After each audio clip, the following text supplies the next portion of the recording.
I'm not, no, St. George. You say it must be springtime. Jackson's all clean shaven. There you go. There you go. All right, guys, we are ready to begin. Thursday, March 18th, 2021, regular Planning Commission meeting. And we'll call this meeting to order. We'll begin with item 2.1, which is the Pledge of Allegiance, and we have our very own Wendy that's willing to lead us in that today.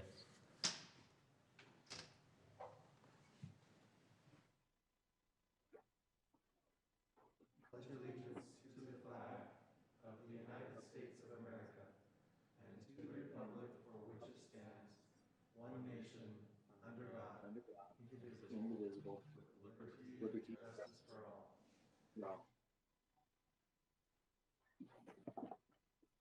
Thank you, Wendy.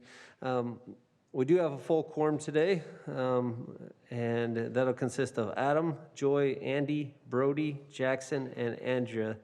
And then we also have in attendance and one of our alternates, Heather, that will not be sitting today. Do we have any conflicts of interest with any of the items on the agenda today? I like seeing you guys. I can see you shake your heads no. So, and then we'll move on to item 2.4, seeing no conflicts of interest, for approval of minutes for the February 4th, 2021, and February 18th, 2021 Planning Commission meetings. And we'll look for a motion on that.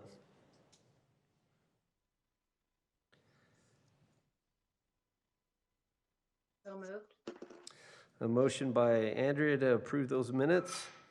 I'll second it. A second by Adam. All in favor? Aye. Aye. Thank you. Thank you, guys. Then we'll move on to item 3.1. And just to make a note, there's a couple items that item 3.4 is on for a public hearing or will accept public comments during that time. Item 3.2, we did not, we were unable to get everything posted in time or how we needed to, and so we will continue that item, but we will discuss it still. It will be on for public comment or public hearing at the next meeting, but we will not have that at this one. And so we'll start off with item 3.1, which is a conditional use for White Pine Dental Site Plan, and we'll turn to city staff.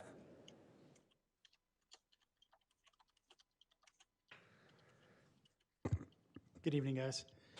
Sheldon, do you mind just letting everybody know who you are? My name's Sheldon. I'm on the planning staff with Harriman City. Thank you, Sheldon.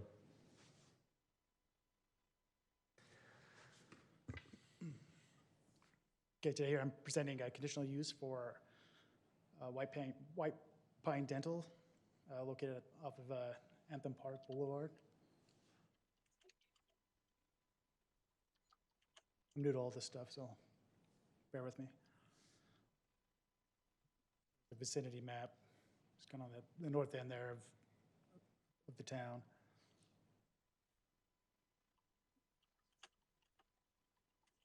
Okay, so this is a conditional use. It's considered, a dental office is considered a medical service per our city ordinances, and that is a conditional use in a C2 zone, a commercial zone.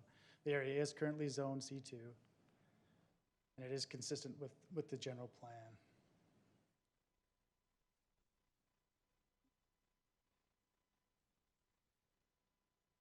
It's part of the Anthem Park, I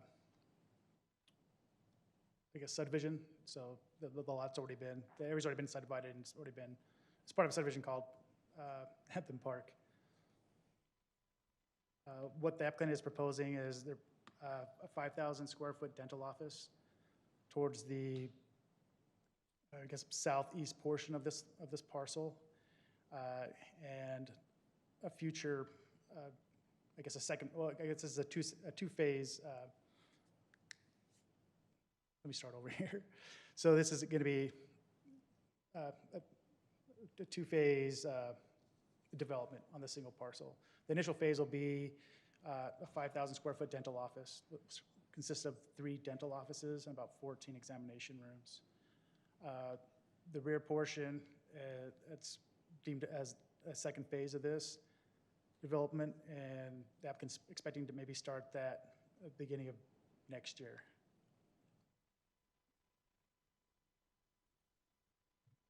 So this is the layout of the site. The applicant is proposing access off of Anthem Boulevard. It would be a shared access with the parcel, the property owner, to the northeast of this lot. And I've spoke with the applicant. They've made arrangements with the property owners to the west to secure that, well, to the east to secure that access, that easement, so they can have that shared access to that lot. Are they going to be using the current access with the orthodontist below it as well? Not from my understanding. Okay. They are showing access to the, I guess, the northeast there, southeast of the site there. It looks like it appears to connect into that existing commercial lot. Okay, so because I know this area pretty well, so it's actually coming off of that small back road, which is called Let me go back. Springbrook Drive. Is that where it's going to be coming off their access point? No, it's off of Anthem Park Boulevard. Okay. You can kind of see it's kind of hatched out there. That's the access point. Yeah, I want to just make sure, are they going to close off that back one? Because right now, where that Springbrook is, it sort of loops in. I guess what's their plans with that?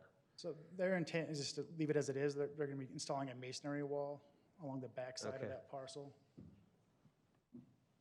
So that was a concern of ours, is make sure they maintain access to that rear lot there. Are you just worried about cut through or something? Yeah. Oh, yeah, it'll be cut through a lot if, it's a weird little design right there already. Yeah, and from what we've been shown here, yeah, they're not looking at it in an alternate access to the rear of that site off of that access easement back there. I know the future developers of that east lot there, they have submitted an application with the city, which they have pulled at this time, but their intent was to have access off that road to the rear of their lot. Is there any concern with the access proximity of the future development?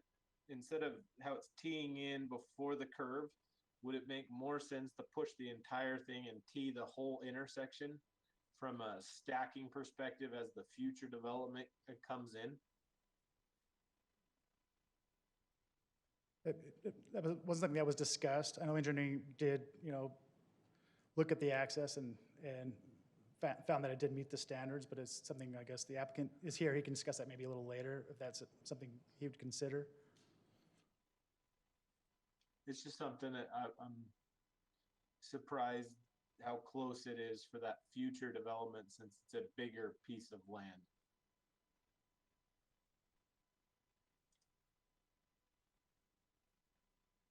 Gotcha. Okay. Yeah, like I said, we can check with the applicant. I'm not exactly sure, if, they got room to do that improvement or not. Okay. Any other information? Okay. That's just the building. There's the floor plans just indicating the three dental offices and et cetera. Again, per that requirement, for that typical use, they are required to have 6 parking stalls per dental office. At this time, they're actually supplying, in the initial phase, they're supplying 60 parking stalls. They're only required to meet 18 at this time. For their second phase, they're proposing approximately an 8,000 square foot professional office building. At that point, with that square footage, they would require 72 parking stalls total. Between phase 1 and phase 2, they're indicating they're going to be supplying 72 stalls to meet both requirements for both phases.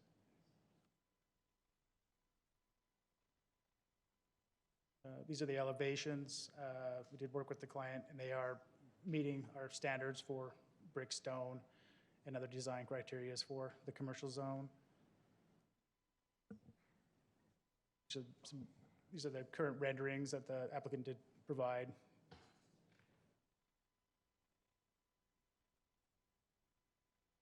Then as far as landscaping, the applicant does meet our, well, there are a few conditions they still need to meet, but the overall submission does meet our requirements for landscaping. They're providing enough landscaping for both phases for the entire site on their initial phase. They did have some shortcomings for parking lot islands. They are required one parking lot island per 12 parking stalls. They only show 3 here. At the completion of the phase, they'd actually need to have 6 installed. Also, there's some buffering along the west side of the lot. Code requires that to be 15 feet, and the applicant's only showing 5. And as they did submit, it is compliant with our landscape ordinance and with the newly adopted water efficiency standards.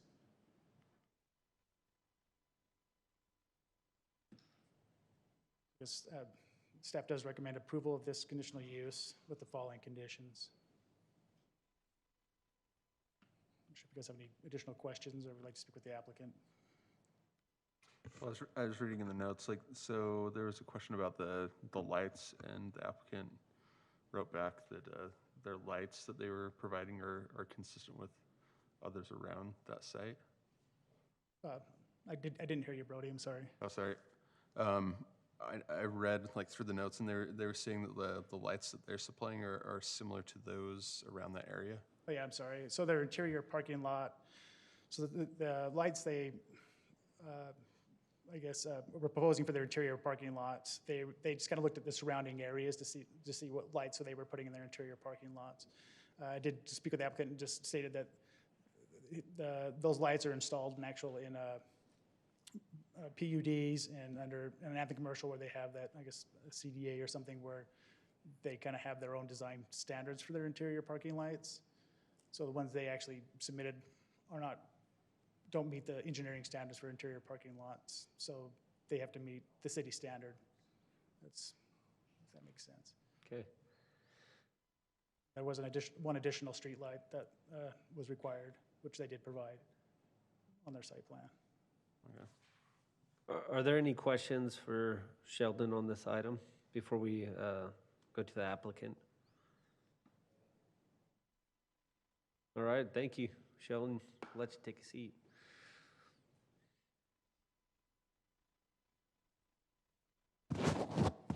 And then if the applicant's here, if you want to come up and just state your name and then just share any additional information that might be relevant. We may have a couple questions for you as well.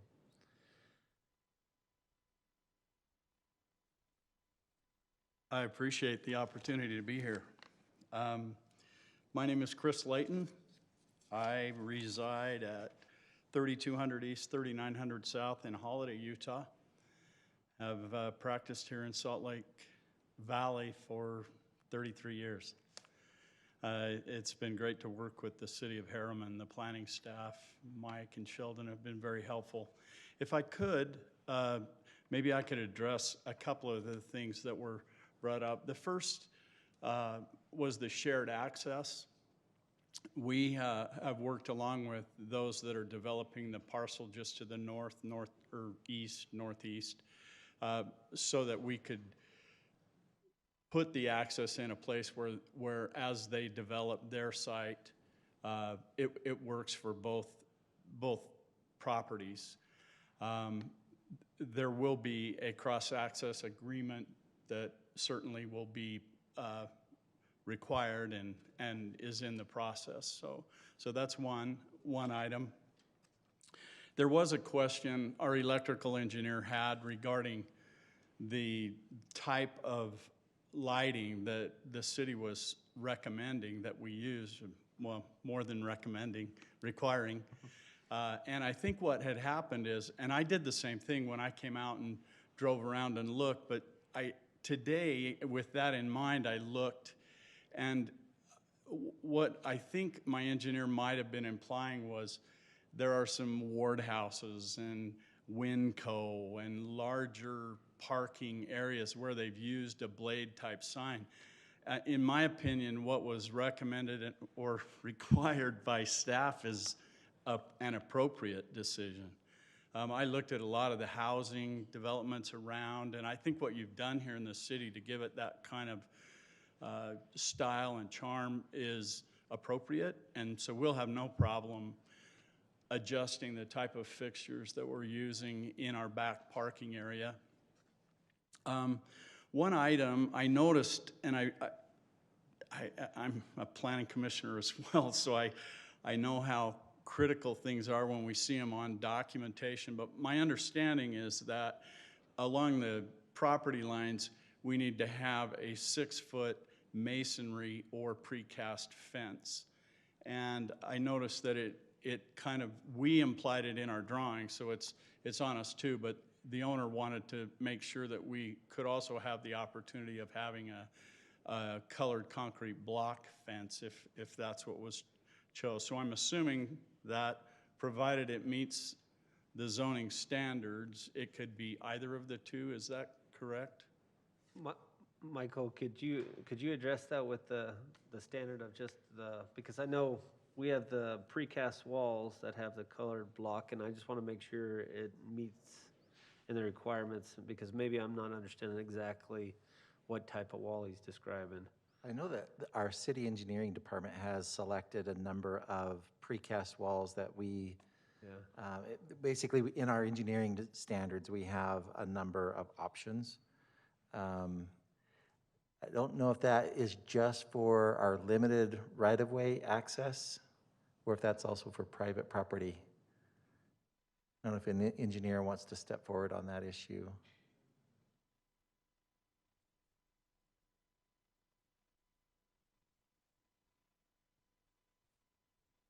Last time I spoke here, I yelled in the microphone, so I'll keep it down a little bit. So the engineering standard has specifications specific to precast walls, so we just ask that you match that, or comply with those essentially. And then there are certainly ones nearby that that would probably work pretty well, but those would be recommendations as opposed to requirements. So, but not like a masonry wall. If the code requires that it's precast, then there's specifications specific to precast. Okay. Does that make sense? Does that help? Okay.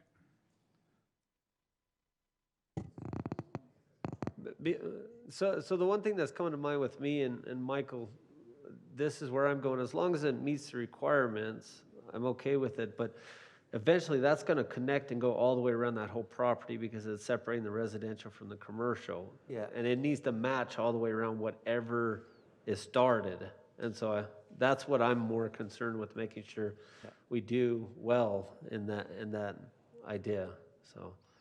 And we can work on that. And I apologize, Clint was just reminding me, so we do have precast standards. That's what the engineering department was talking about. Yes. Typically, when we're applying that, that's for these limited access roads, right? They're part of our buffers. I wasn't sure if that was the same product that we use when we're buffering between commercial and residential.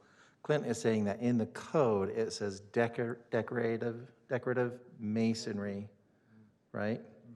Not precast. And I think that's what the staff report was written on, was using that standard. Okay. Yeah. And I mean, my thought is because, please correct me if I'm wrong, but we're talking about just the property along Springbrook right there, but then eventually we need it to match going all the way around? Or are we putting in the entire thing at this point? I think just for this property. It's along our west boundary and north boundary, which are both abutting residential zones. And actually, our preference is to do a decorative masonry fence. I think it'll go better with the building. I think it would look better in the context of what we're doing versus a precast. I just wanted to make sure. If it meets the standard, I'm not opposed to it. I just want to clarify, make sure it meets the standard, and then is a stone that is approved, at least from my perspective. Planning Commission, is there any comments on that from you guys that you'd like to bring up? Adam? I feel comfortable with it, with what you are proposing. And we'll certainly, that's usually an item that we can handle as part of the building permit review. As long as it meets our standard, I'm fine. I don't care. Yeah. I think we all feel the same, as long as it meets the standard. Okay. And so I think working with staff, you're going to find something that probably works for both of you. Thank you. Hey, Chris, real quick on that. I noticed that, there is that existing building that's there and they do not have any type of wall as of yet. So he will be setting the standard for the rest of the development. Yeah. As you mentioned, we want to be consistent. Yeah, with the that's the business. big thing is whatever this standard is going to be very clear the rest of the development as it comes in has to meet that. And so that's one thing we need to make sure happens, Michael, as we go through it. And so if it is something different than that, what you typically see in the precast wall that's along some of the roads and other things like that, and then we just need to make sure it meets the standard and then is consistent. Yeah, certainly, So. certainly. Whoever puts the motion needs to tie that in so it says that it will match the standard around. Yeah, make sure we put that in the motion. Okay, thank you, Adam. And the last item I had, just of clarification, and this may be something that would be better me working with Michael or Sheldon, and that is just the interpretation of when it says 12 parking stalls per, there needs to be an island, not a peninsula, not two separate pieces. I don't want to take the planning commission's time with details like that, but we are concerned a little bit as little internal parking as we have. We have 3 very large islands, and my understanding was that you couldn't have a run of more than 10 parking spaces without an island and/or peninsula, depending on how you define those. But we will work with staff and make sure that that it's compliant. We just probably weren't understanding it the same way, so. City code does allow, if there is a need for an interpretation of code, our community development director, Blake Thomas, is the one who would make that interpretation. So we can work together Great. on that issue. Thanks, Michael. Okay. Are there any questions for the applicant or anything else you'd like to add? All right, guys. I guess the only question I have, and I want to make sure I understand this part, is with the parking, the shared access, and then I'm assuming, and I probably shouldn't, so I'm asking the question. So we'll have, there's an entry point that is going to be shared with the development to the west of you, west, yeah. And then, so there will be an entry point there. Is this going to be the same entry point that takes it to the commercial behind you guys as well as a shared access point later on? And then do you also have, based on the orthodontist, with the parking they have there, is that become shared as well around the other side or not? And I want to make sure I understand that because I don't want, yeah, it's already right by a school, so I want to make sure it makes sense because there's going to be, unfortunately, I'd like to say it won't happen, but you will have kids cut through that area. So Sure. I want to make sure I understand how this is. I'd look happening. at page 28, I think, because right there it shows Oh, no, added page joining 42, let me parking. get back. So guys, this should be on the plat, the ingress and egress. So Jonathan, is it on the plat?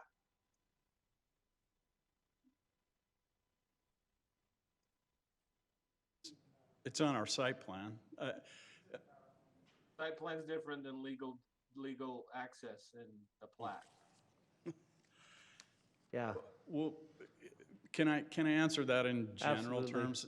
The intent was that both of these developments would share one access onto Anthem for a variety of safety reasons and traffic reasons.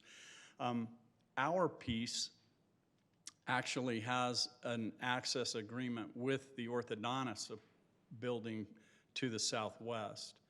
And so it gives both an opportunity to have a secondary egress if either is backed up. As far as how the development to the northeast, aside from being able to access Anthem, they do abut that interesting road to the north, Spring Hook or Spring some- Book, something Hook, something like that. Yeah. I couldn't say exactly what their latest site plan shows, but as far as our development goes, that's the intent and what we've presented to be approved. Okay. All right. Thank you. Good, thank you. Then we'll look at the planning commission for additional discussion. Adam? I think I was gonna say, I think it looks fine. I just think we need to make sure we say something about to ensure that there's ingress and egress easements is all we have to do. So I'm good. And then the wall as well, to make sure we just put in the motion that what is started on this property will be what's used around the whole property. Anything else? All right, we'll look for a motion. Just as a quick note, I think under staff recommendation, it already talks about the access easement, right? Yeah, it does. The requirements.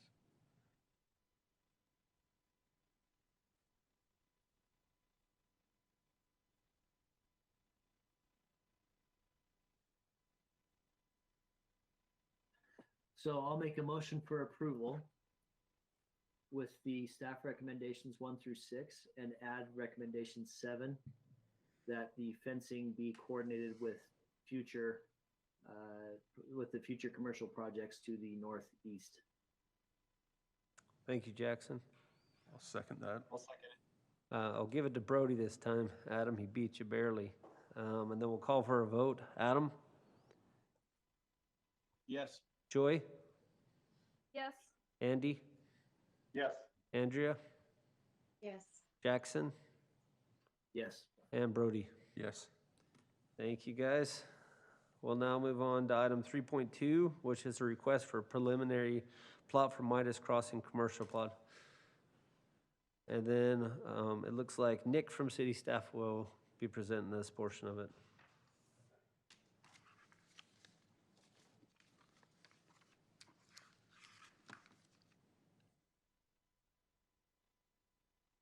Good evening, Commissioners. Let's see, tonight I will be presenting item 3.2, Midas Crossing Commercial Subdivision, Phase 2. Let's see, Larry Myler is seeking approval for a preliminary subdivision plat containing 9 lots to be used for commercial space. The proposed location of the subdivision is approximately 4874 west, 12600 south. The site of the proposed retail subdivision, let me pull up some visuals here, that might help.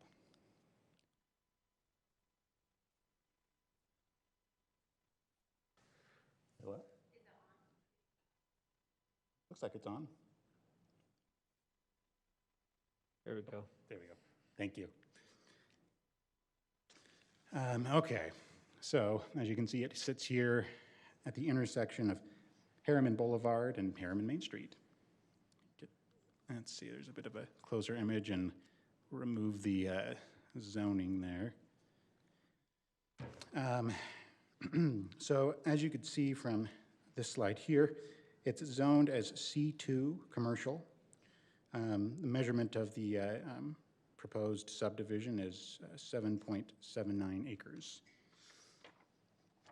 Let's see, so just to clear up the notices, so notice of public hearing it is required for a preliminary subdivision plat application. So notices were sent out to residents within 300 feet of this development. However, we failed to post that on the website, so we will be continuing this. Let's see.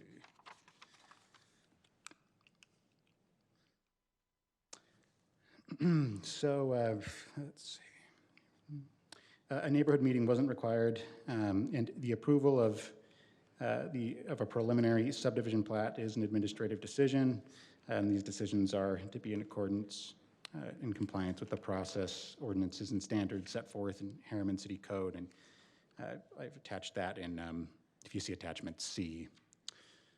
For discussion, let me get the actual plat here. Okay, for discussion, the purpose of the applicant's request is to develop a commercial retail center, which is comprised of 9 lots. Now, if you're counting 10 lots there, It's okay, there are 10 lots on there, but Lot 13 we will be discussing. But really, it would be 9 lots with 1 additional lot to be used as a city pump utility location. And each of the 9 lots will be developed for individual commercial use that will conform to the existing C2 zoning codes. And let's see, we'll move into, okay, so real quick, we'll talk about Lot 13. And as I'm heading into recommendations here, I just figure I'd start with this.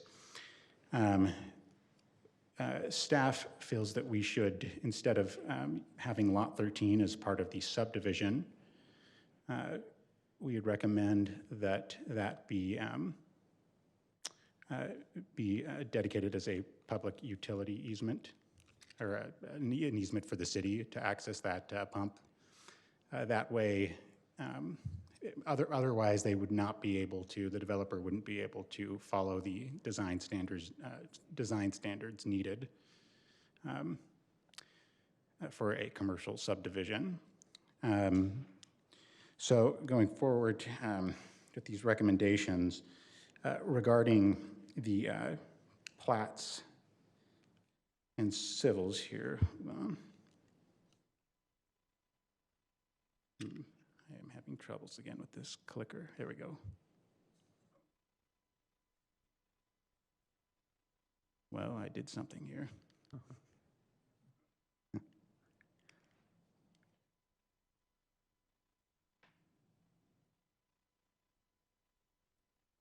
Okay, here we go. So regarding the Midas Crossing plat and civils, so the list is as follows. That we label the, or that the applicant label the public utility and drainage easement along the south lot line, provide right-of-way for future signal infrastructure at southeast corner lot 5. Consider adding 24-foot wide cross-access easement for shared lot between lots 11 and 5. So I have a question for that Sure. one. So are we asking them to add the 24-foot, or are we not asking them to? Because obviously when we say consider, it's, to me, it seems like it's a question mark if it's going to be asked of them or not. I would say that we are asking them. Okay. I'll remove Would it consider be okay to from the, rephrase that? yeah, I'll rephrase that. Or we are? What, Adam? We are requiring. That's Yes. what I'm hearing. Yeah. So add 24-foot cross-access easement, so we'll just want to take consider out. Yeah, I'll revise that so it will not say consider. Let's see. Reduce right-of-way dedication for 12530 South Street to 60 feet. Remove landscape buffer from dedication area along 12530 South. Entrance to central private drive between lots 12 and 14, and the remaining lots should be right in, right out at entrance to Harriman Main Street. Provide right turn land pocket at 12530 South intersections with Harriman Main Street and Harriman Auto Row for right turn pocket. 12530 South right-of-way should be city standard 60-foot cross-section. All public street improvements to be to city standard, including street lighting, sidewalk, park strip, landscaping, and street trees. Private road through site to be constructed with curb and gutter on both sides of road. Remove lot 13 and designate it as a city easement rather than a lot. Move northern lot line behind the sidewalk and coordinate this with the engineering department. Receive and agree to any additional recommendations of city staff, planning commission, and any other city department, legislative and or administrative body. Final plat to be reviewed and approved by the engineering department. Final elevations and design standards to conform with city standards and receive approval from Planning Commission prior to issuing building permits. Developer to provide improvements including curb and gutter, sidewalk, landscape, park strip, and street lighting. Developer to pay any and all applicable fees. And When this comes back, can you just make sure that we're getting the sidewalk during the subdivision phase, not at, I mostly mean the sidewalk around the perimeter, that we get it now, not once they're In done pieces. developing each little lot? yes. Yeah. And any other suggestions or recommendations that you would like me to add?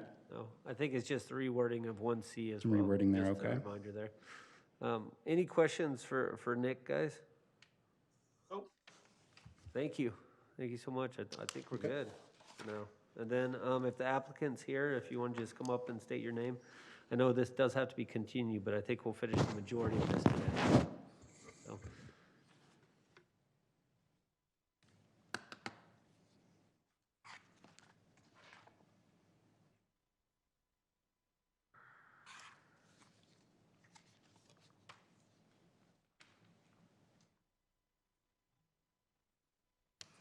Hello, Larry Myler, applicant. Do you have questions? I'd be happy to answer them. All right, do you have any other information you need to share? I think it's pretty straightforward, but is there anything else? I really don't. We're excited to get this going. The first person or company to come in will be Gorilla Car Wash, the next item on the agenda. Great. So we think that would drive a lot of traffic to the site, and the cars will leave clean, so that's good too. But we think this is going to be a good synergistic use. One thing I will say about I've got phase one in my mind because we've been trying to record that for so long, and we're this close. We're probably recording, we think, Monday or Tuesday, so Garage Grill can close and start building, and we got a good place to drive our clean car to eat Absolutely. good food. But the Gorilla Car Wash, you'll remember past discussions, is not a sales tax generator per se, and we wanted sales tax to be a real prime focus of this C2 zone on 126th. And so we've been able to say no to everyone else that's not sales tax generating because we're preserving it for that purpose, for those types of retail businesses.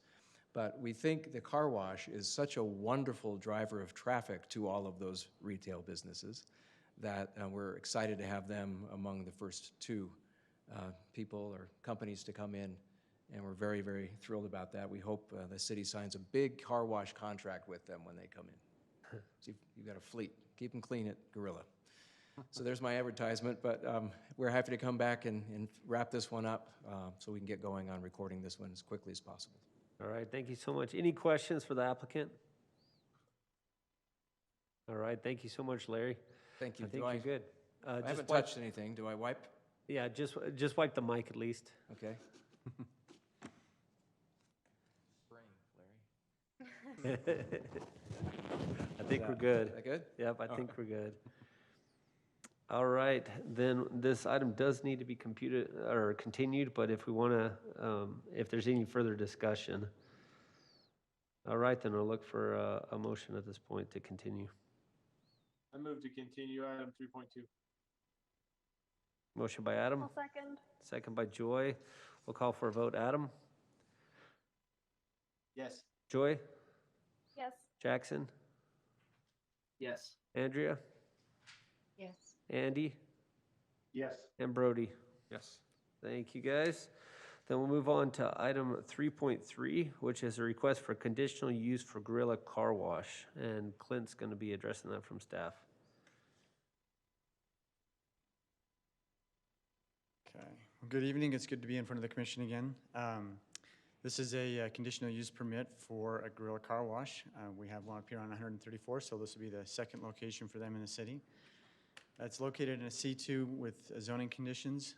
In that zone, I'll discuss in this presentation as well.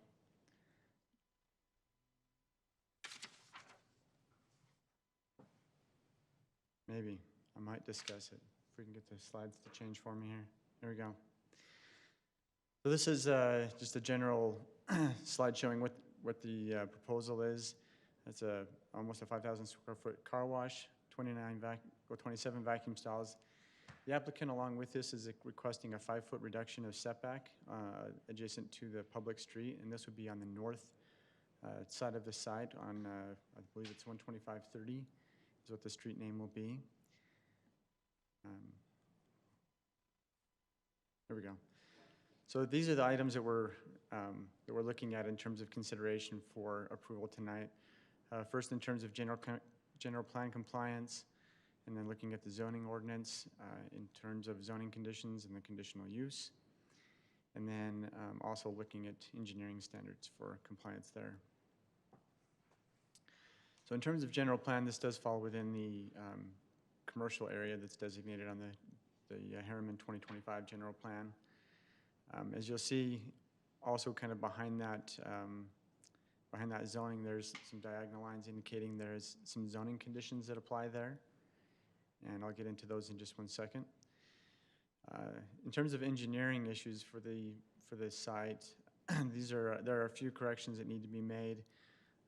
First off, retaining the 80th percentile storm on site through LID methods, and then providing additional right-of-way has been discussed in the previous presentation for the subdivision.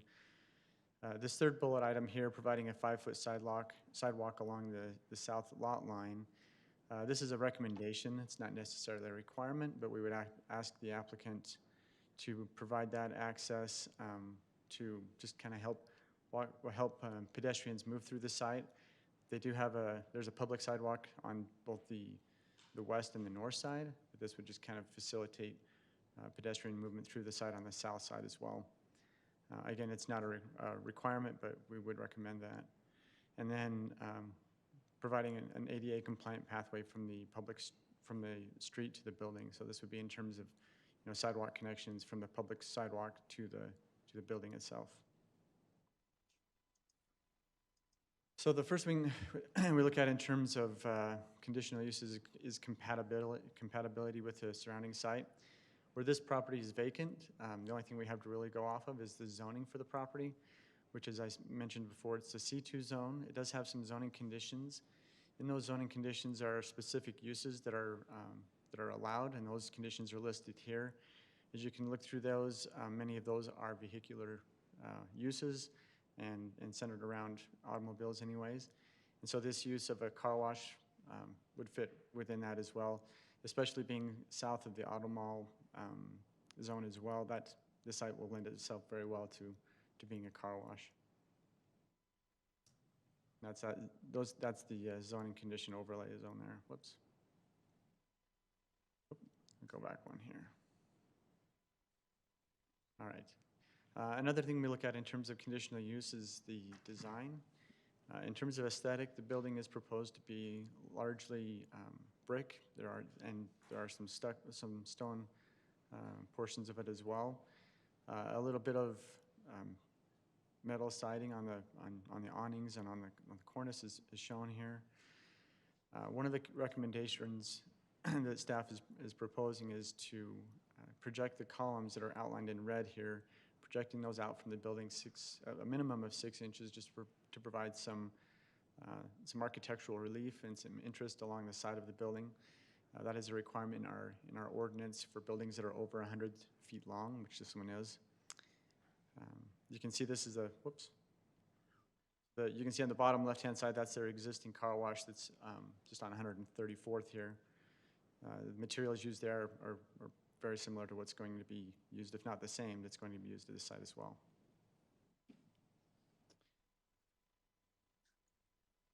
In terms of zoning compliance, there is one issue that I'll bring up, and that's on the northern side of the property. So currently, as they're showing their property lines, there's a 10-foot gap between the property line and the sidewalk on the northern side of the site. And that will be resolved through the subdivision process.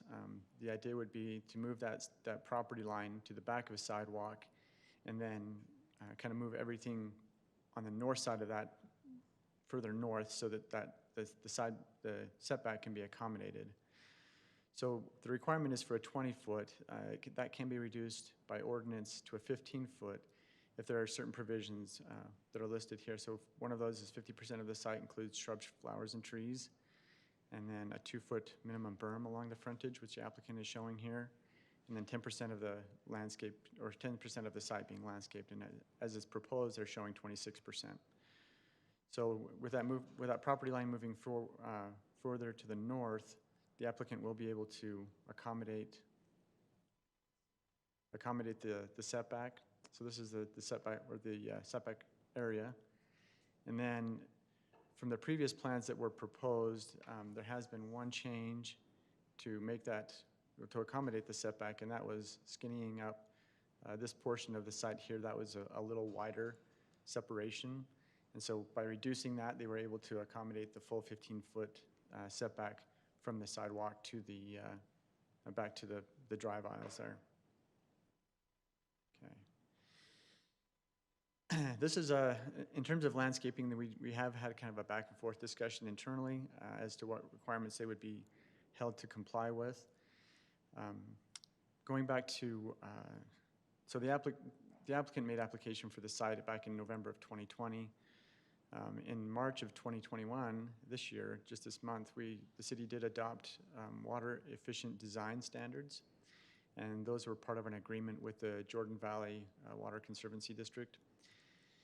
So in terms of what the project is vested under, they would be vested under the conditions that they applied for, which was the zoning requirements back in November of 2020. However, under Utah State Code, if there is a compelling countervailing public interest, and in this setting, the interest would be water conservation, that if the Planning Commission found there to be a compelling countervailing public interest, that the new standards could be implemented, which would be to redesign their landscaping to meet those water efficient standards. And so just keep in mind as you make your findings that, or make your motion that you need to include a finding that there is a compelling countervailing interest for water conservancy, which would allow the city to then regulate this, or to regulate the landscaping design to minimize the water usage on the site. Hey, and Clint, just a question with that, and it was a couple slides back, so the requirement was 10% and they're doing 20% landscaping? They're doing 26%. And the requirement was 10%. 10%, right. And So they're exceeding the minimum for sure. So they're doing, exactly, but also in exceeding the minimum, it's gonna be a more water usage based off the current design. Is that correct? Correct, yeah. Okay, thank you. Yeah. Okay, yeah. So this is, I appreciate Destiny for driving here. Our clicker is not working tonight, so. Well, the standards in the water efficiency only allow 20% of lawn, and as you can see here, they're showing quite a bit of lawn. The city landscape architect has also requested that they comply with the Harriman Main Street park strip design, and that can be the city will be glad to have discussions with the applicant in terms of how that is implemented along this portion of Harriman Main Street. And then 75% of the required areas to include live material. And so as the overall site is developed, at least 75% of the required landscaped area would need to have live growth material on it. We can move to the next one. Some more of in terms of just the general landscaping plan, there is some requirements for trees. One tree per 500 square feet. They have provided 32 trees, but 16 of those trees are street trees, or they are included in the parking island landscapes, which are not counted towards their overall total. So one of the conditions of approval would be that they add an additional 16 trees to the site, and then add an additional tree in the west landscaped island. And I believe they have maybe mentioned this in their landscape plan somewhere, but we would just request that they show the spacing on their street trees to be no more than 30 feet between those trees, and that they work with our landscape architect on implementing the new landscape design and then complying with those water efficiencies design standards as well. So again, these are the findings that we are, that we have found with this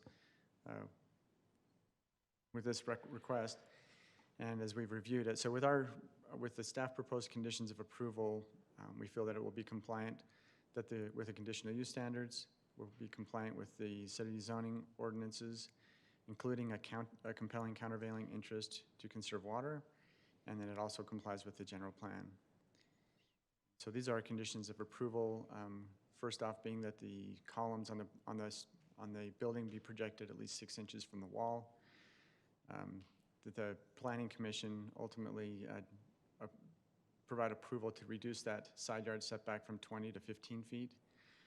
The dumpster elevations are provided showing a minimum 6-foot wall, which matches the materials of the building on the site, and then to coordinate with the city landscape architect on the required landscaping corrections, including implementing those water efficient designs, and working with the landscaping architect on the overall landscape of the project, just showing the tree spacing on the street trees, including the additional 16 including the 16 trees on the site, and then locating a tree in the eastern parking island. And then, so the items I have on red here are some changes from the recommendations in the staff report. And so I just wanted to make it clear that no building permits would be issued until the Midas Crossing Phase 2 subdivision is approved. We have talked with the applicant on that. They will be submitting construction plans here shortly, and we'll be glad to review those. And we feel that by the time that the subdivision is approved, we'll be able to approve the subdivision before the construction plans are ready for permit anyway, so that shouldn't be a concern for timing. And then number 10, providing the ADA access from the public street to the building and complying with any other staff comments. So that being said, are there any questions or comments for me? Can we talk about the trees a little bit? Go back to that slide.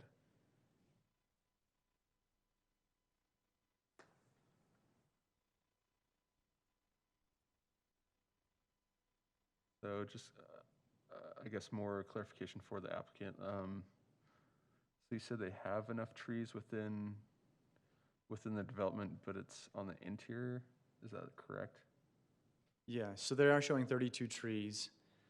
However, 16 of those are the street trees, or trees that are required for landscape islands. Yeah. Those trees don't go towards the total. Those are trees in addition to what's required for the site. So where that 1 per 500 square feet requirement comes in is internal to in addition to the street trees and then trees inside the islands. Gotcha. Okay. Yeah, I'm just trying to figure out.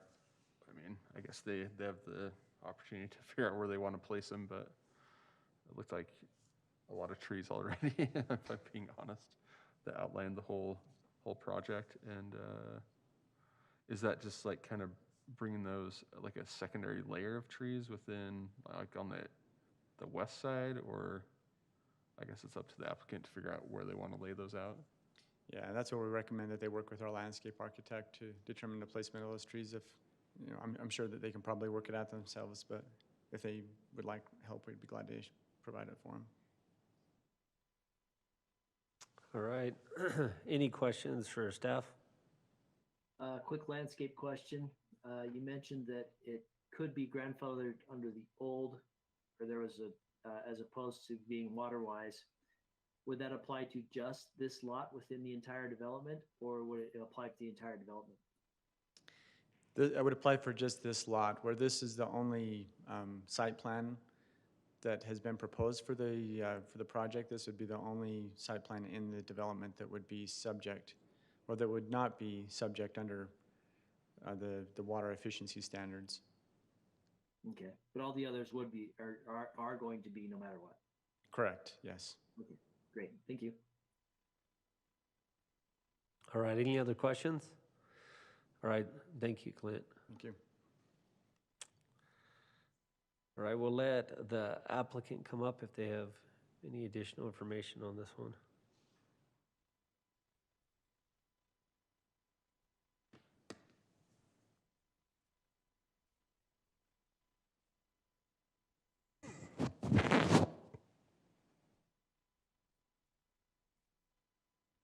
And please just state your name. Joseph Ernest. It's good to see Clint again. I've worked with him when he was with Ogden City There you not go. too long ago. I'll start off by thanking the staff.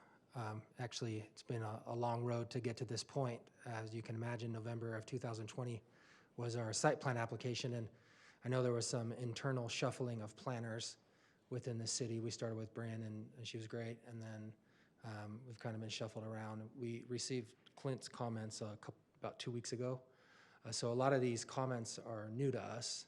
And we have been scrambling to try and comply or do the best we can to work with the city. On behalf of the owner, Steve Cloudard, I know he is adamant about doing his best to be reasonable with the city. He really enjoys the relationship he's had with the city at the current location, and he's really looking forward to another great site in Harriman and washing a lot of cars and just helping cars drive clean. In Clint's presentation, there's kind of a lot to unpack. I don't think I need to comment on everything. I'm also a planning commissioner. It's the second one of the applicants here. And I know Larry used to be one, so you've got a lot of planning commissioners as applicants today. So let me just kind of go through the recommendations of approval. I just would like to speak to some of them.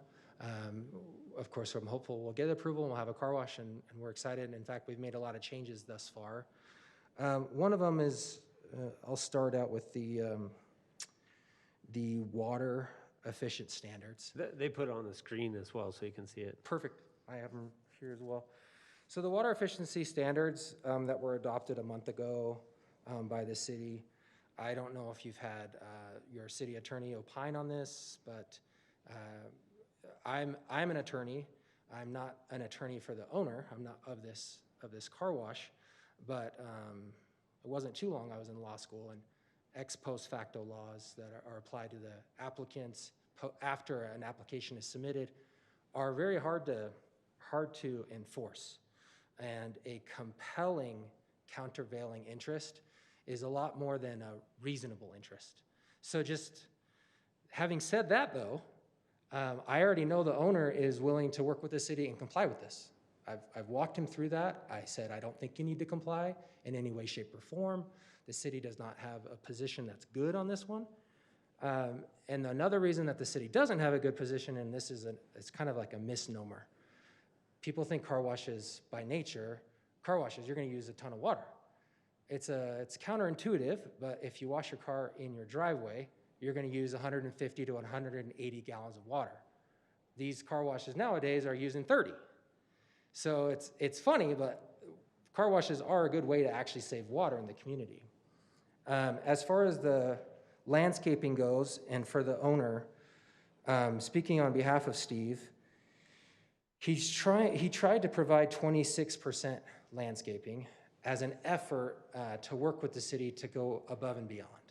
And I know he's willing to work with the city on providing more zero-scaping and doing some more water-conscious activities as far as landscaping goes. One of the chief concerns for Steve and for this site are the number of trees in the internal site. So if you could, Clinton, if you're able to pull up the site plan, or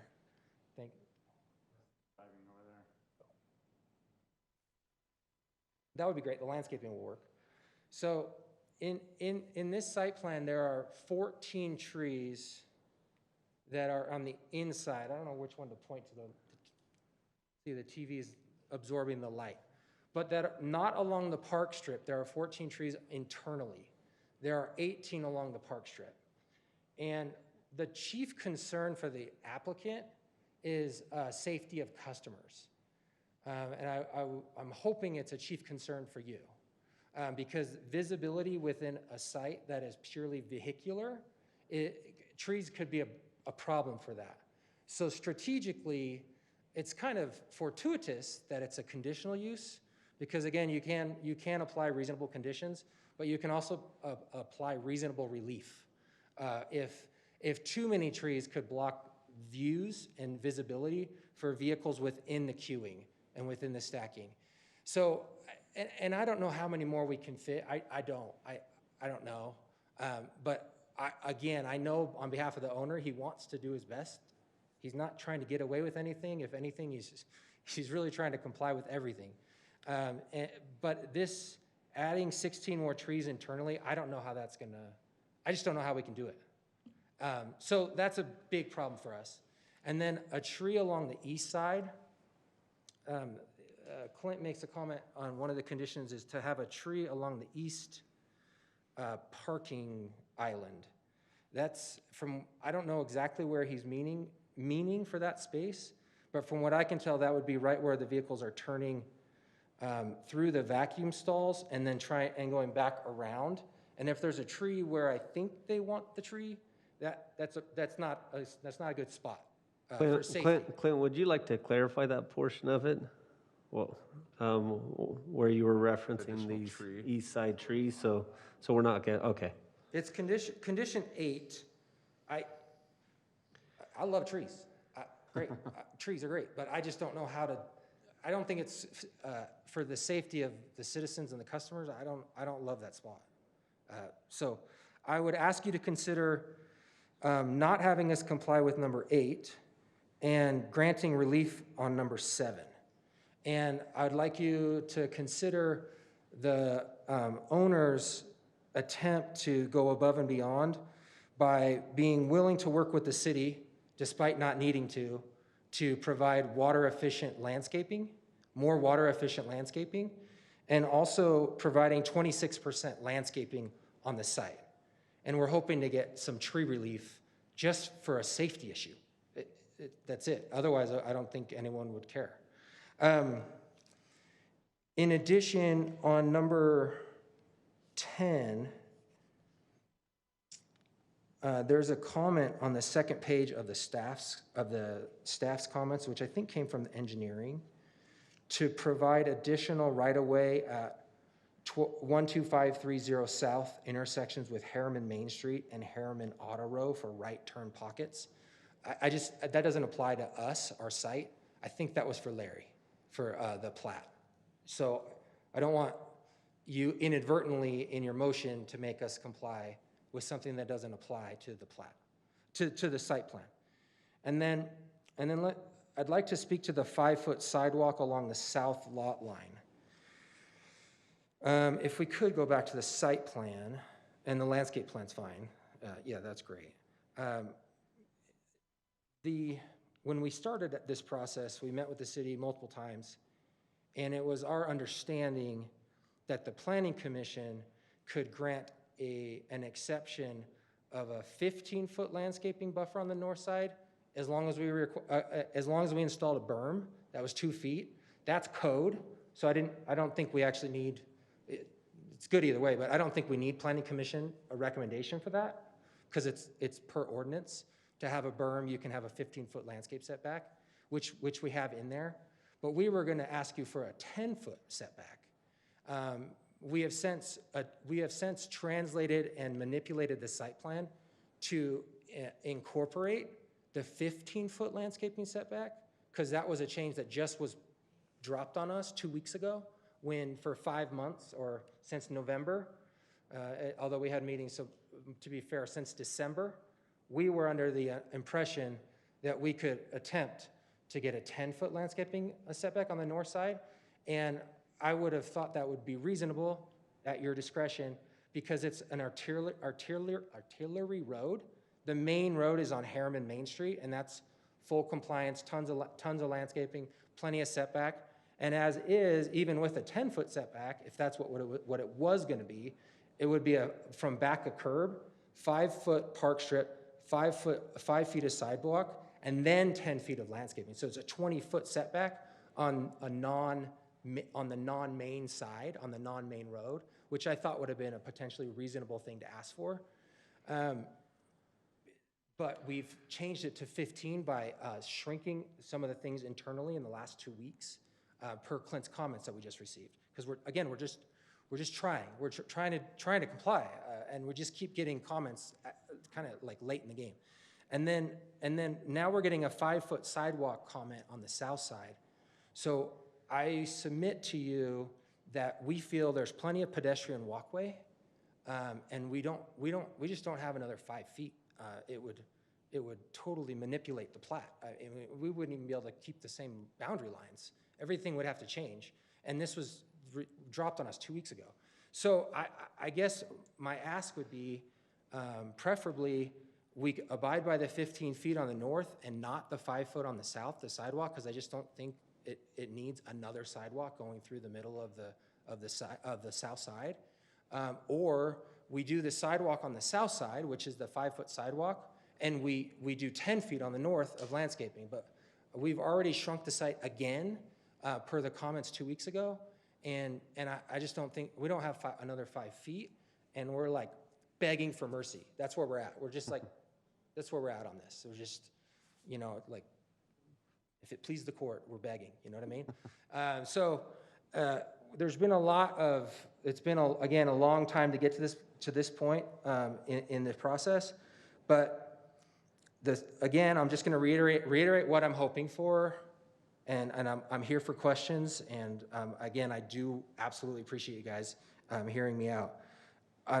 We're willing to comply with number 4. I will tell you, staff condition number 4 is super ambiguous as far as a commercial site. Your standards talk a lot about residential, but we're willing to work with you in good faith, especially if you can. I would hope we would add without changing site plan layout. It's to number 4. Yeah, we'll comply. We'll work with staff without changing site plan layout, because otherwise we're in big trouble. We'd have to just do everything again. And then we're asking for relief on 7. I don't see how we can fit 16 more trees in there. Well, we can. I'm worried about the safety issues. So we have a lot of lawn there now, even along the frontage of Harriman, Maine. Yeah, we could put more trees there. There's predetermined spacing that the landscape designers will have to deal with for the width of these trees as they grow. But we could put more trees along Harriman Main Street. I just don't know how many internally. I don't think anyone wants them internally, as far as the site goes. So 7, we asked for relief on number 7. And number 8, I asked that it be stricken. And then number 10, there was a comment that's appropriate for the plat, not for us. And then also there's a comment about the 5 foot sidewalk. Again, I ask that we either do the 5 foot sidewalk on the south side, which I don't think it needs that much pedestrian access, or we do the 10 foot landscaping on the north, or we do the 15 foot landscaping on the north and no sidewalk on the south. You guys are awesome. Thanks for listening. All right. Are there any questions for the applicant, Adam? No, I don't have it for the applicant. Okay. All right. Any questions for the applicant, guys? All right. If you would like to have a seat, that'd be great. Comments by the Planning Commission, Adam? So honestly, I was ready to go, hey, let's go forward. But now I'm so freaking confused that I do not know what to do. So I'm kind of leaning on continuing it because I don't think we've worked out a lot of issues. I don't know what else to say to that. I totally get the water efficient design. If it was submitted before the rule and regulation, you know what? It was submitted before the rule and regulation. I personally don't care.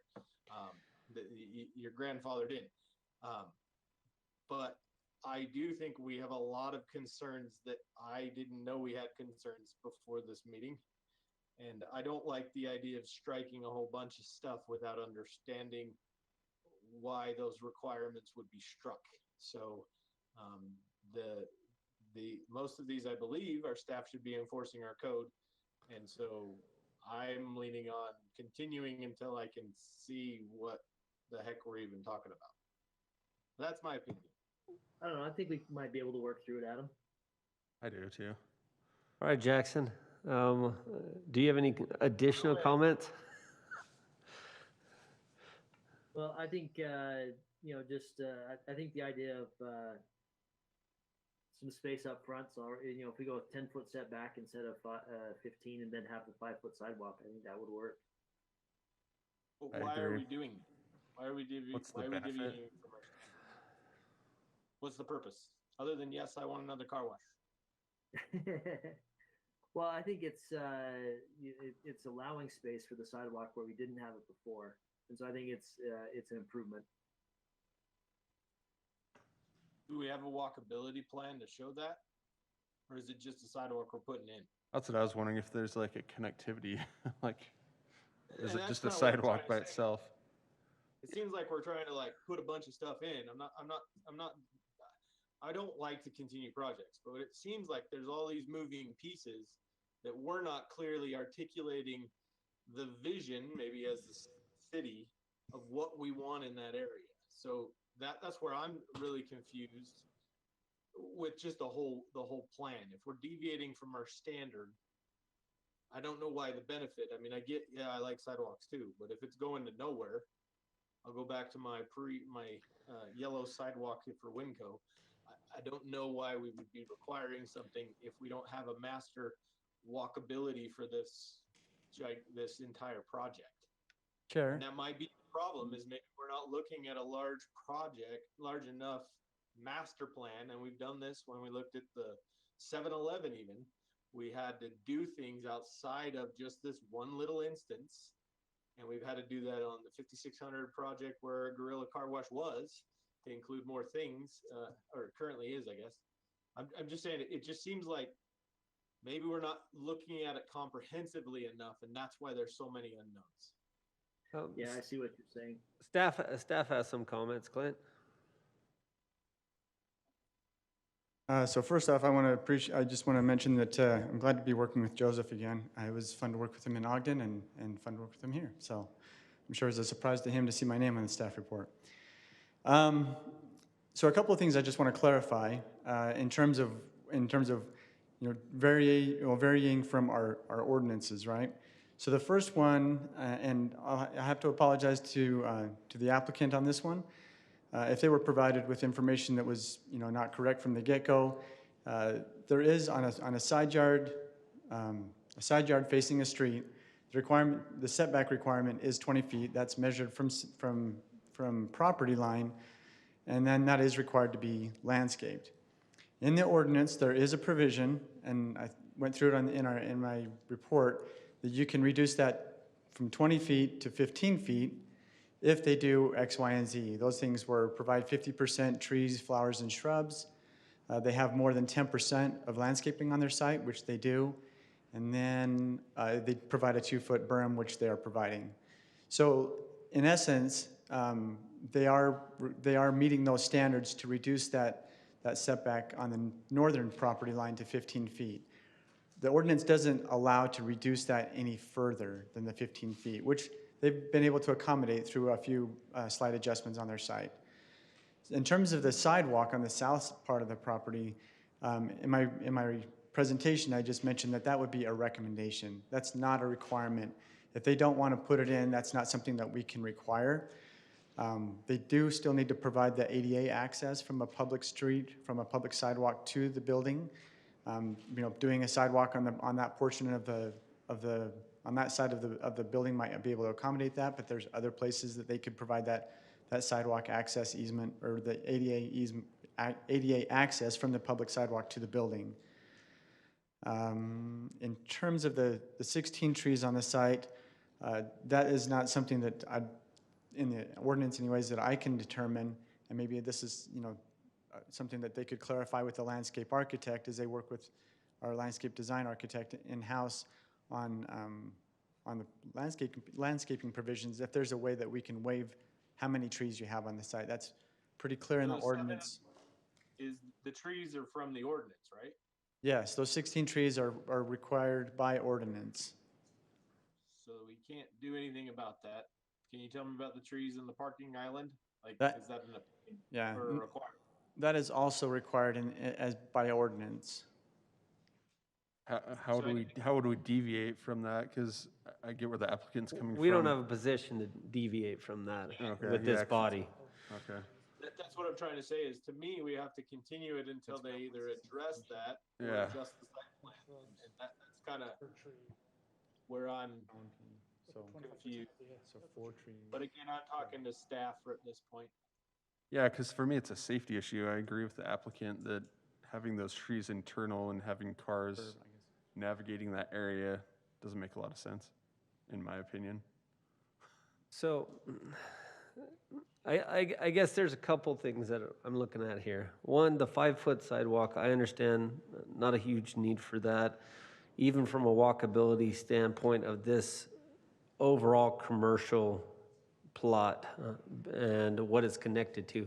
There's just not a huge amount of people that walk around car washes. They don't walk up to the car wash. They drive up to it, they wash their car, they vacuum it, and they leave. And so they're not walking into this type of commercial entity. So the additional sidewalk, I guess in my mind, though it was a recommendation from staff, I don't see a huge demand for that. Unfortunately, from an ordinance perspective, it is this body's responsibility to abide by those unless we have a very clear-cut reason for safety or something like that. I know the word was used, but again, we're driving around, we're not walking around. And so we're driving through this entity. There's one road in, you come through the car wash, you come through and you park in the stalls to vacuum it, and then you leave. And so I question again where this huge safety issue is being raised, and maybe I misunderstand this a little bit. Maybe there's other views on, maybe there's something there, but it sounds very opinionated that I think there's a safety issue here, and I don't have anything to see to substantiate that at this point. And so from the ordinance perspective, at least for me personally, I don't see any reasons why there needs to be a deviation from that. Now, from a water perspective, and this is, again, I agree with Adam. It's not a requirement for us to ask them to do this. Could we ask them to do it for the sake of water conservation and helping the community? Absolutely. Do I think that is hopefully what the applicant would be willing to do? Yeah. Now, I think it's a little bit of a stretch with the timing and everything else of going out and saying that it's absolutely necessary, though I do believe we are getting to the point where it's becoming more and more necessary in our community. That's why those standards came to us. And so we're in that little awkward spot a little bit right now. And so it could go either way. Jackson? If I could add to that, I would say that we recommend it just for the fact that the entire rest of the development will be water-wise except for this one spot. I believe that, and I also believe long-term, they'll actually be thankful if they do it, because it's a lot less maintenance long-term, and so. Well, and if you look at what they already did at the other location in Harriman, it seems to be more water-wise than I would say saying no. It actually was. They actually did do water-wise, since I live by that area and walk by that frequently location. Correct. And so those are some of the views I have on what was said. From the ADA access perspective, I think that is just necessary. That's really just something that's necessary that needs to be done. And so, but I want to hear from the other staff and additional comments or thoughts. I don't think we're super far away. On that ADA, Chris, that I was going to say is something that big, I don't think is fair just to say provide ADA. And Yeah. I'm trying to get this to the staff in the future. I think we need to see that comprehensively addressed in plans. I get add a tree here, missed a tree here, but at that level where we're missing multiple things, I think we need to see that in drawings, at least moving forward in the future.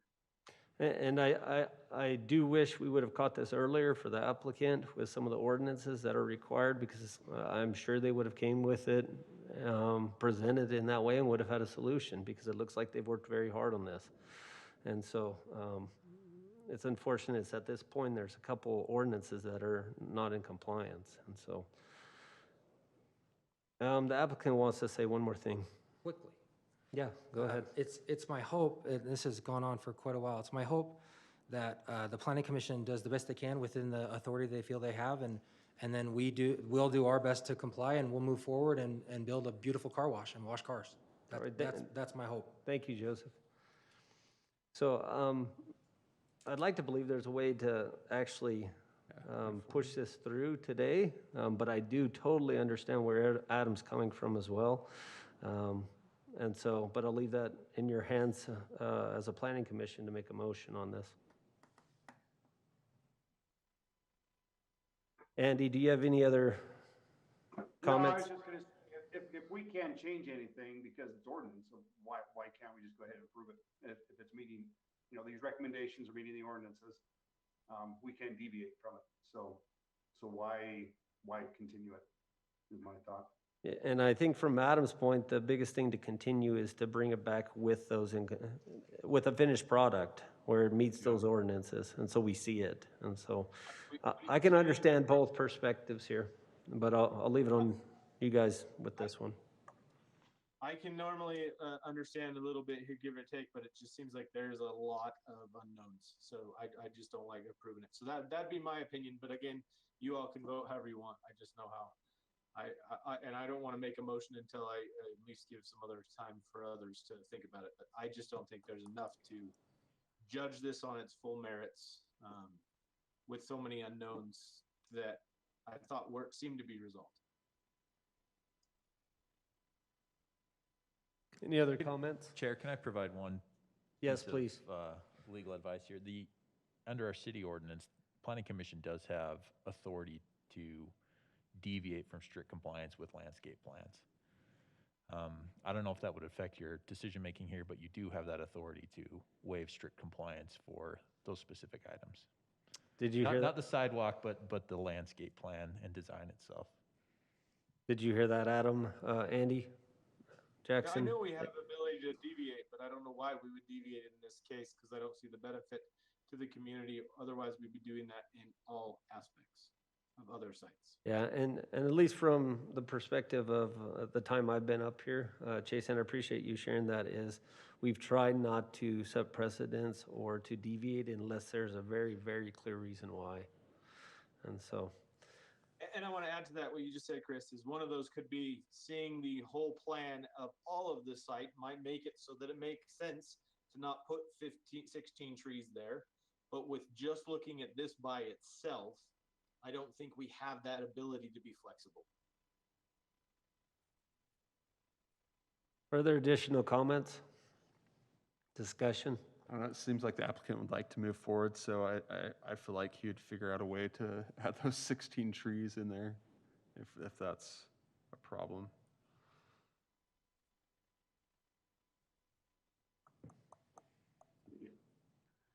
I'm with Chris, though. I agree that there's not to me, there's no safety concern to have additional trees and landscaping in there.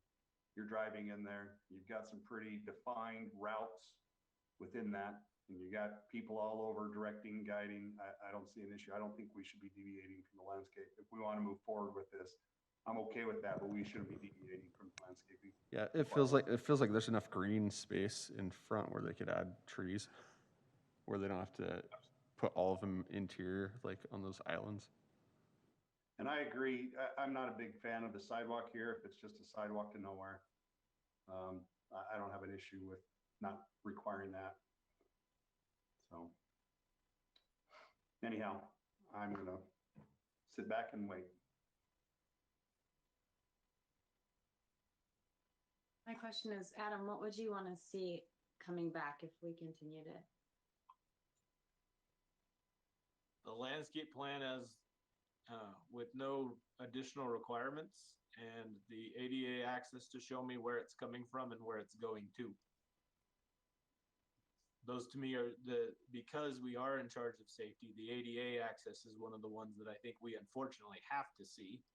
I know that staff would do a great job, don't get me wrong, but it could change the site plan, in my opinion, on something like that. If you're really, or at least the feel of the development. And so that's why I kind of lean on continuing it. I just have a question from staff. I mean, for ADA, what can you give us a feel for what that would be? I'm going to let our engineering staff handle that one here. I do think, I think that there is a way to accommodate that safely, easily.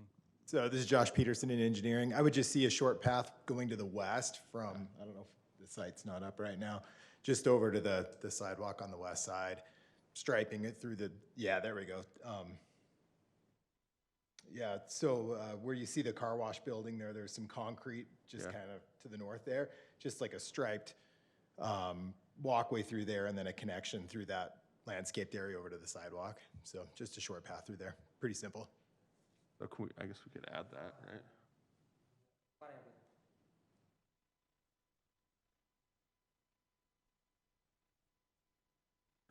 Commissioner Berbert, I'd like to just make a couple of comments for Commission's consideration. There was a comment about, maybe the city was anxious about having the water-wise landscaping standards applied to this particular project because it was a car wash. That decision was made independent of the land use. That has absolutely nothing to do with the city's decision on the landscaping standards or the water conservation efforts of the city. Also, just as a reminder to the Planning Commission, any decision of the Planning Commission may be appealed. So there is an opportunity for the applicant to appeal any decision or condition of the Planning Commission. We have also seen sometimes that as we are working between a preliminary and a final approval, that final approval being a building permit, occasionally we have seen some conditions that we haven't been able to resolve, and we have given the applicant an opportunity to essentially file an amendment request to come back to the Planning Commission and have you reconsider a condition of approval that you had previously required of an applicant. So there are opportunities if we can't negotiate a solution. I think staff has done a very good job of outlining what is required and what may be permissive. Our attorney has also outlined a couple of options for the commission.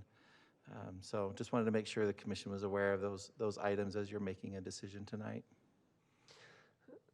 Thank you, Michael.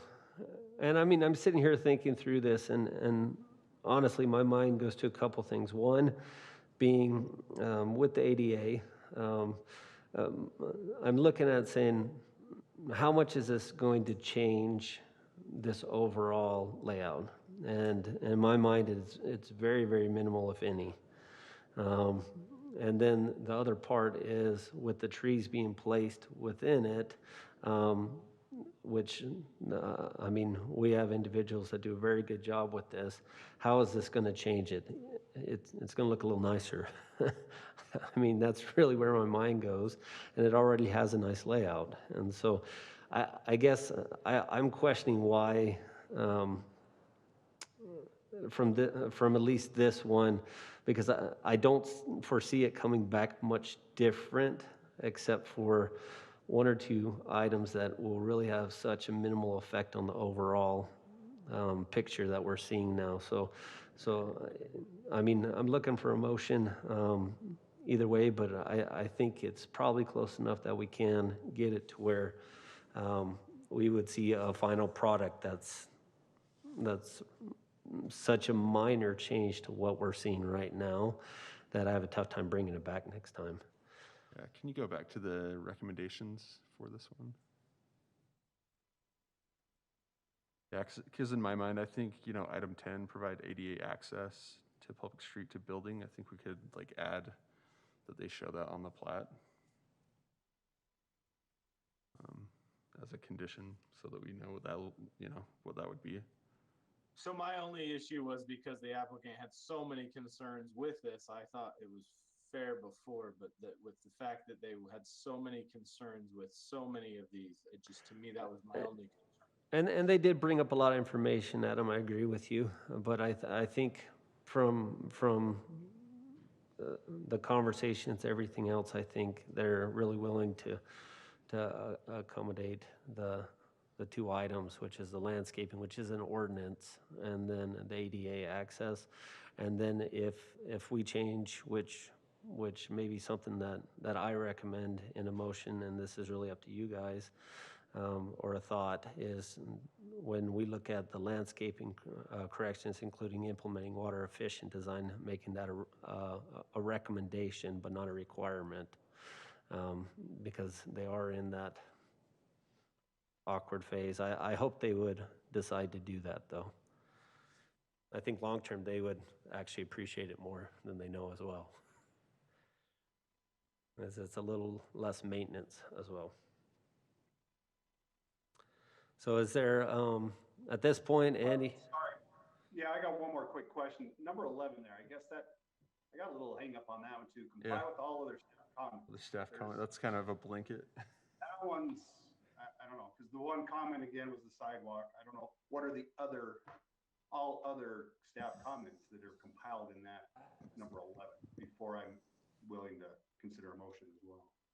Yeah, I know we don't like to leave it open-ended for the developers not knowing what they may bring back, and I think we might want to understand clearly what this additional staff comments might be. Is there, Clint? Yeah, Clint has a comment. Yeah. So I appreciate the question. Those additional comments would just be the engineering requirements that are not in the conditions of approval. So the LID retention, I believe there was another one, but that doesn't include obviously the 5-foot sidewalk.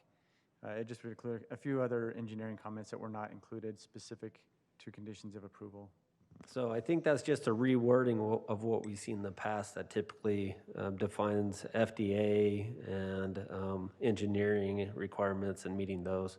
I think it was reworded a little bit. We may want to consider going back to the wording that we've seen in the past on these. So it's basically just comply with engineering requests? Or Yeah, other departments, just say that engineering, requirements? safety, all that stuff of what's required. I think it's normally read all city standards.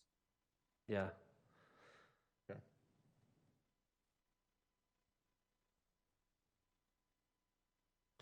At this point, I'd look to this body to make a motion.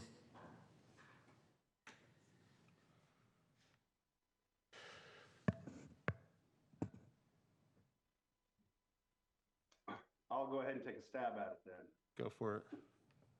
I recommend approval of this item with the following changes. Number 4, coordinate with city landscape architect on recommended corrections to include implementing water efficient design as a recommendation.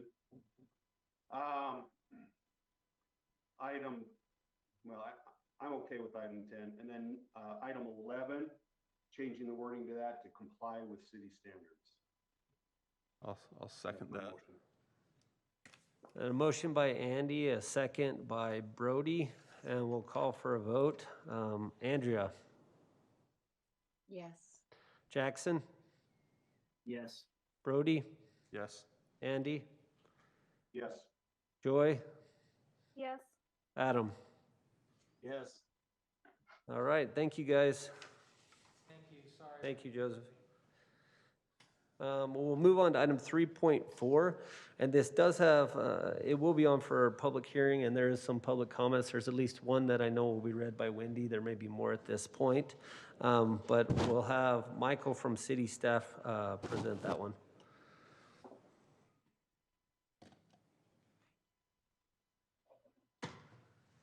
Okay, thank you. I know the commission is very familiar with this project as you have previously held a public hearing on this proposed subdivision. And then as the commission knows, we've also have reviewed and recommended to the city council a general plan amendment as well as a zoning map amendment for this project, which of course has been approved by the city council.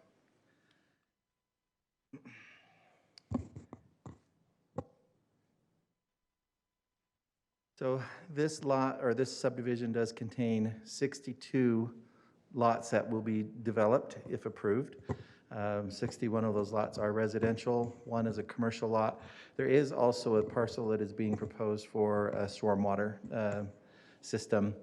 That lot would be improved by the developer and then dedicated to the city as essentially kind of doubles as some open space, some park space for the neighborhood. The general plan and also the vicinity map, you can see where it's located. As you recall, this had been general planned as low-density residential. City Council did amend that to agricultural residential, and that was because the subsequent rezone was for an agricultural 8.25 zone. When the council had heard that item, that legislative item, they also had added a couple of zoning conditions to the project, which I'll review here shortly.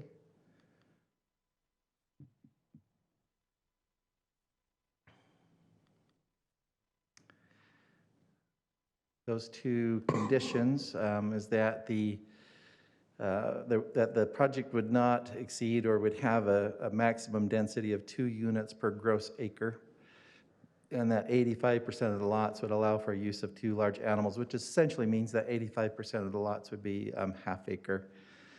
We were discussing whether or not we should require the half acre, or I should say the city council was discussing the issue of having half acre buffer lots along the west, and that this was essentially the compromise or the proposal that was made by, or the motion made by one of the city council members, which was approved.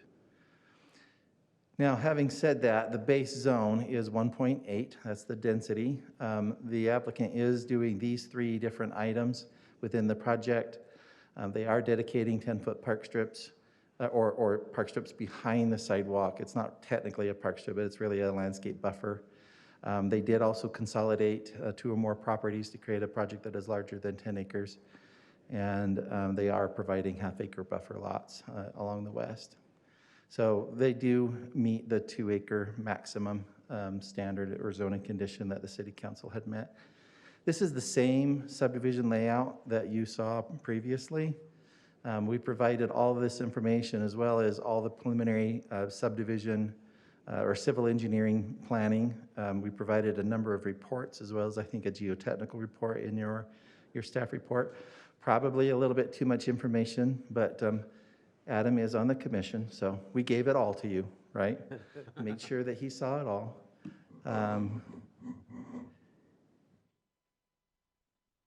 We do recommend approval of this project with 4 conditions, and we do include a reference to city standards as well as the Development Review Committee notes, which have been attached to the staff report. The applicant has prepared a series of landscape plans. Those are also included in your staff report. One comment that I made in the staff report was there is a requirement in city code that we do equidistant plant the park strip trees. This is a clustering plan, and this was really intended to identify where potentially drive approaches may be located. And obviously, park strip trees do need to be adjusted based on where the drive approach is located. But some of these actually spaced out to be about 60 feet wide. So it did seem like maybe if we did try to go back and do a more equidistant tree planting plan as per code, and then just simply adjust, where we have a conflict with either a utility or a driveway. So that was one of the conditions that I had recommended in the staff report. We also received, and I apologize, this was not in your report, but we do have a requirement as per code to have this wall between the commercial corner and the residential. We've asked the applicant what they had intended. This was a product that they're planning on putting up into on that project to separate the C2 commercial. Again, we are recommending approval. This is on for public hearing. Remember, we had a public hearing previously. We had decided at that time to keep the hearing open. We re-noticed, mailed out direct notices to all affected entities. And again, we've met the state standard on our first public hearing notice. Any questions for me at this time before we take public comment? Mike, I have one. Please. The only concern I have, I think the development looks great from everything I've seen so far, is the roundabout, the access, and I remember saying this in the original time, the access onto lot 3, and who maintains that roundabout. Okay. This is a site.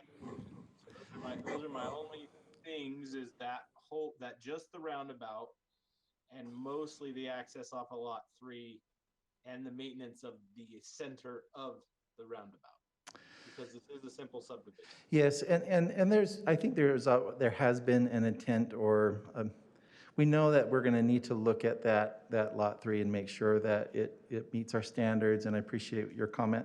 We can certainly adjust that based on engineering standards and safety between preliminary and final. Obviously, we couldn't adjust the number of lots. The number of lots wouldn't go up. It could possibly go down. I don't think that would be necessary. As far as maintenance is concerned, we did talk about the potential of having an HOA maintain essentially what is, what you might consider common space, like the detention lot. But where these are public streets, the roundabout is in the public street, as well as the 10-foot buffers along 134 South and 64th West. The ordinance specifically says that those are dedicated spaces to the city. I discussed this issue with the city attorney, and it was his advice that short of having a standard and ordinance that we could require in HOA, where these are publicly dedicated improvements, the city would be the entity who would be maintaining these.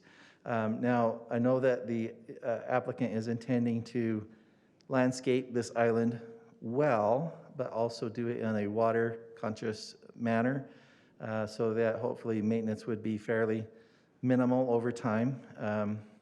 And they would certainly work with the city to determine what would be that final landscape plan. Obviously, where it's going to be dedicated and maintained by the city would have to be something that we would need to review and approve as part of the final building permit. I have a comment, kind of going along with Adam's a little bit, because Lot 3 to me is a little bit of a concern. But I kind of go back to, where's the central gathering place of this community? And I almost feel if it's not an engineering issue, if it would make sense to move the detention pond to Lot 3 and make it more centralized for the community. That's just my thoughts. And we had talked about that, and I know the applicant had talked about that as well. As you know, they'll have an opportunity to address you and answer your questions tonight. The challenge with that, of course, is, how do we drain lots 1 and 2, and I think also 48 and 49. There's a few lots there that wouldn't normally drain to Lot 3, is what I'm being told. I'm not the engineer, but that's what I've heard. So maybe the applicant can speak to that a little bit further.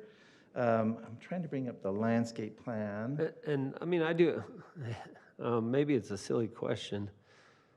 So why is there a roundabout? What? Is there a purpose for that roundabout with this design, or is it just aesthetic or something they want? I guess. Like a terminated vista, or? I guess maybe we should let the applicant do his Okay, thing, right? That's yeah. my same question. Yeah, it was not a city requirement, but it is, we do have roundabouts in the community. This is not, I mean, it's not common, but we do have them, especially in our Rosecrest development. Also, I wanted to point out, you can see that the applicant, based on this landscape plan, is not intending on having a drive approach directly adjacent to kind of the roundabout itself. It looks like what they're proposing is that driveway would be hugging the lot line between lots 3 and 2. Yeah. That would be, I think, where they're intending to have the driveway. So it would not be on the crescent shape of the roundabout for Lot 3.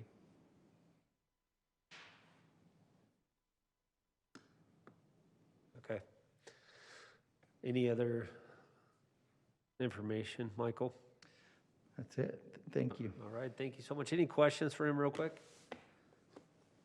All right, then if the applicant's present, if he wants to come up and maybe just state his name and then additional information on this project. Michael, did you have a chance to wipe that down? Oh, yeah, you're doing it. All right. I didn't see you were hiding it. Dave Friess with Sky Ranch, the reserve at Sky Ranch LLC. I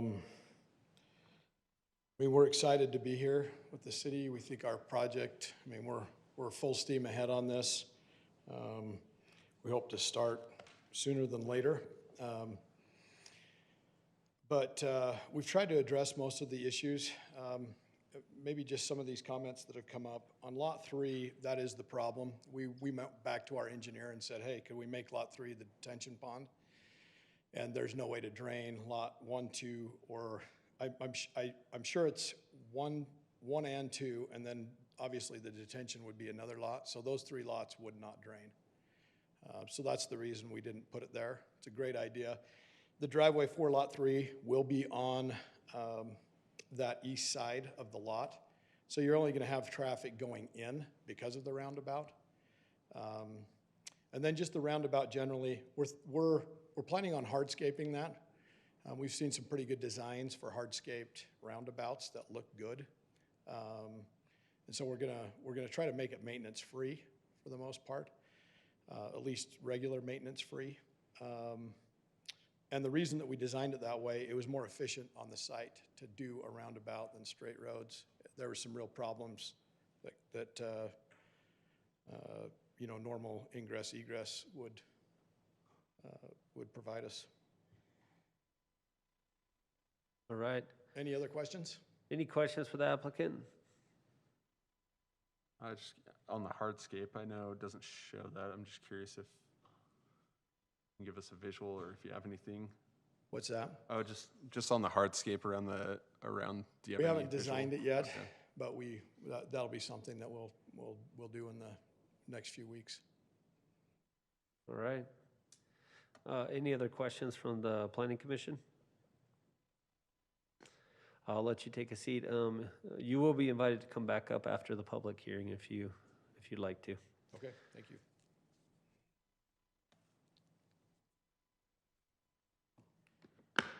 At this point, we'll open the public hearing, but I'll ask Wendy to read maybe the comment you received first.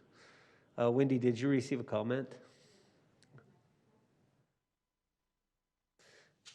And then we'll allow those that may be present to come up to the microphone as well. And I'll read something real quick while you get that all set up.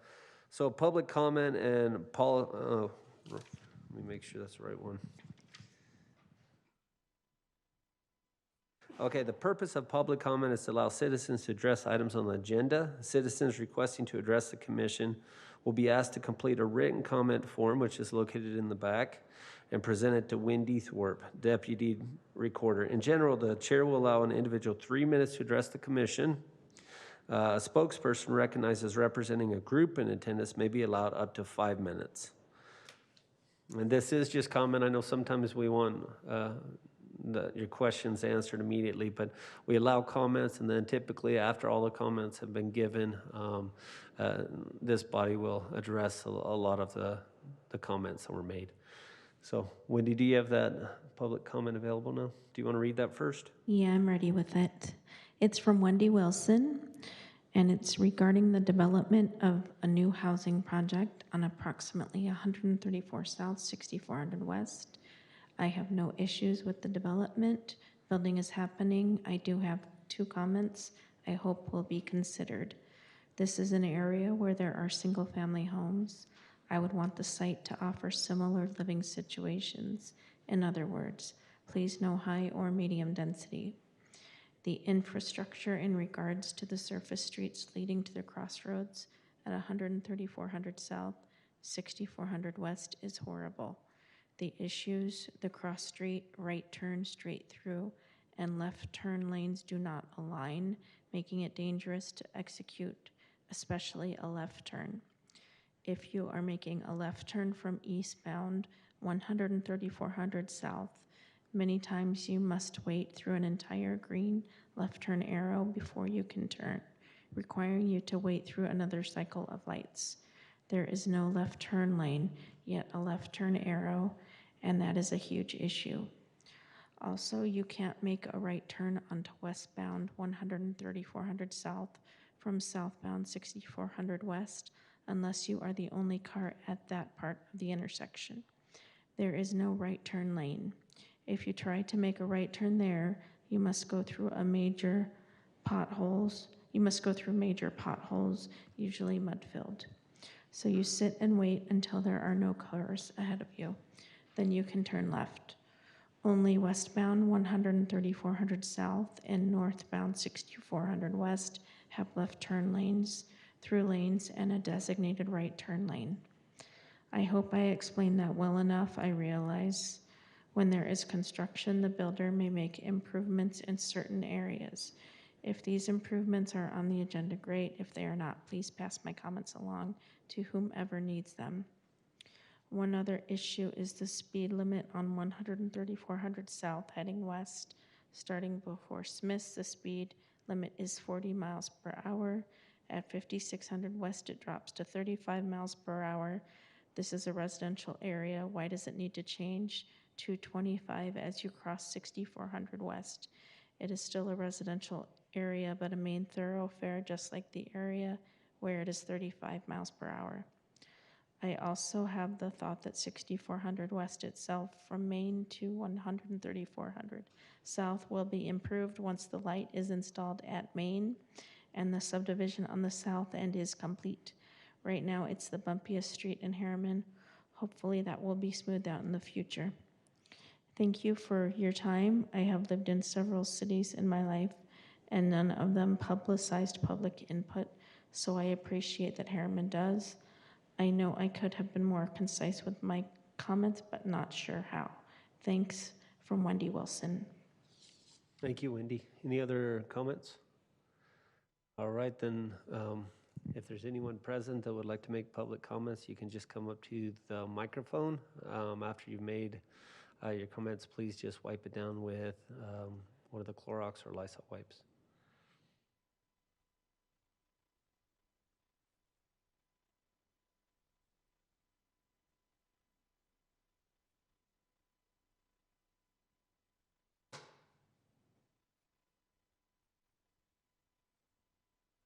All right. If there are no public comments at this time, I will close the public hearing and turn to the Planning Commission, or if the applicant wants, if they have anything else to say, at this time they can come up and say that, if there's none. Okay. All right, thank you. And then we'll look at the Planning Commission at this point for additional discussion. So for me, the only issue is I don't think it should have a roundabout.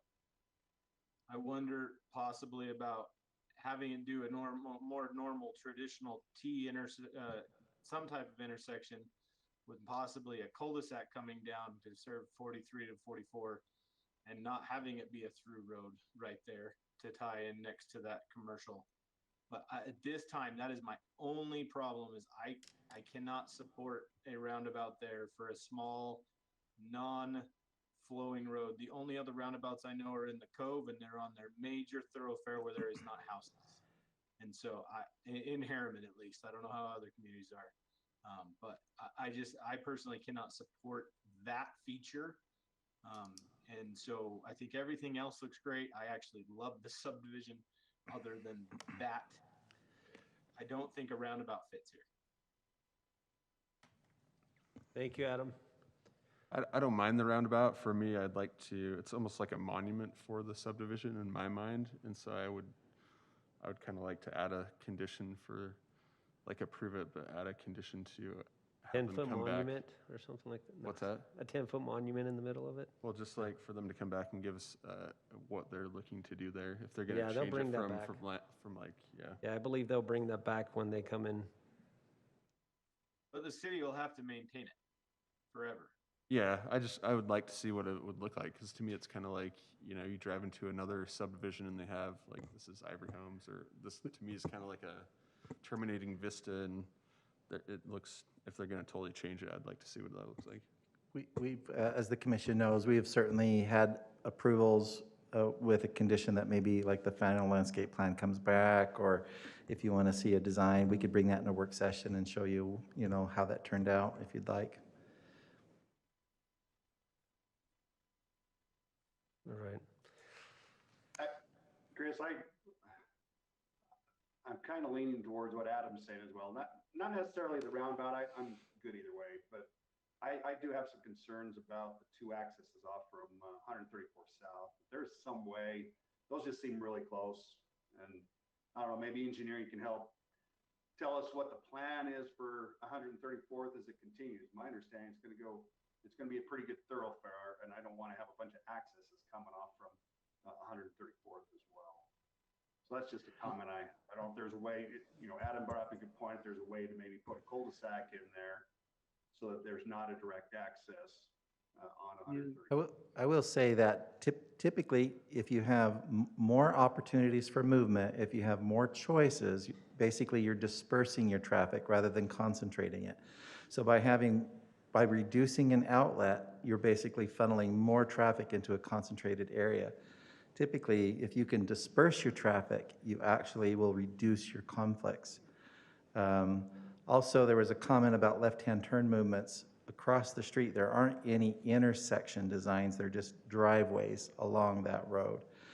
So we didn't identify that because it wasn't a concentrated intersection that we were having a conflict with.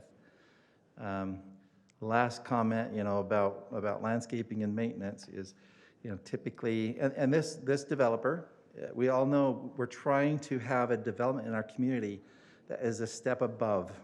We've all have been saying we want a step up community. This community, this developer has that experience, and they're proposing this really as an amenity. It's something that is attractive. It's something they've done in other communities. We've seen it done, and it does seem to, when it's done well, it seems to contribute to the overall quality or kind of level of amenity in a community. I appreciate the fact that it does mean maintenance for the city, but I'll tell you, tried and true, anything that doesn't require maintenance typically isn't worth caring about. Places that require maintenance, those are places that you typically care about. If it's no maintenance, it's probably pretty dull. I wouldn't support a hardscape on the roundabout. I would say no roundabout at all, because it takes away the amenity that the developer was trying to achieve in the first place. Yep. And we're trying to say we want a better quality neighborhood. That's kind of that attractive visual amenity. But if that's not what we want, then we don't have to take it. Yeah, I would prefer vegetation over hardscape. Hey, Michael, what is the classification? Maybe engineering knows this. What's the classification, road classification for 134th? Is it an arterial? Is it selector? What is the Engineering is going to step forward. You've heard my soapbox, so. Yeah.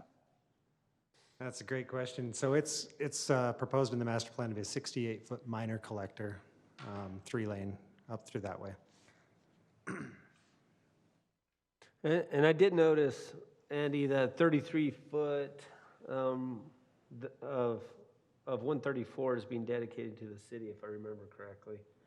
I mean, part of my question is, I know we talked about, and we've talked about in the past, and having a potential bike path that goes all the way up 134 Bacchus and back over to I want to say 14.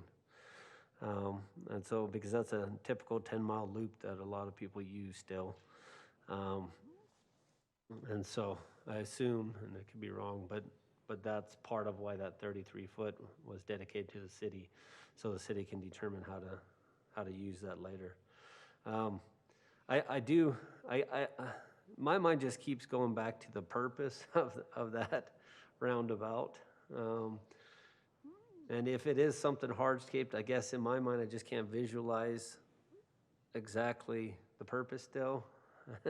And so I can see maybe if it's a smaller area, but I mean, is it going to be used? Is it just it's something to look nice aesthetically? And I mean, that's okay as well. But I guess I'm still trying to grasp onto the reason behind it. I mean, I understand the detention pond. I understand a lot of everything else that's being done, but I guess I'm still trying to understand what the purpose of that was.